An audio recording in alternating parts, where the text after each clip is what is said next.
The 2021-2024 Buick Envision key fob uses a CR2032 battery, a standard 3 volts coin cell easily found at most stores or online for $2 to $5. To begin, locate the small seam or button on the back of your key fob.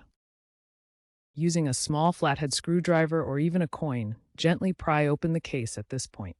Be careful not to apply excessive force to avoid cracking the plastic. Once open, you'll see the battery compartment. Remove the old CR2032 battery, noting which side faces up, usually the positive plus side. This ensures you install the new battery correctly. Ensure that the compartment is clean and free of any moisture or debris before moving on.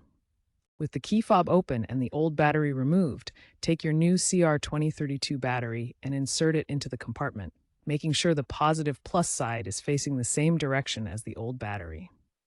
Correct polarity is essential for the key fob to function correctly. Once the new battery is in place, carefully snap the key fob case back together until it is completely closed. Test the functionality of the key fob by pressing the lock, unlock, and remote start buttons. The LED indicator on the fob should light up, and your Buick Envision should respond accordingly. If the fob doesn't work, double-check the battery orientation and ensure the case is fully closed. Dispose of the old battery responsibly by taking it to a recycling center.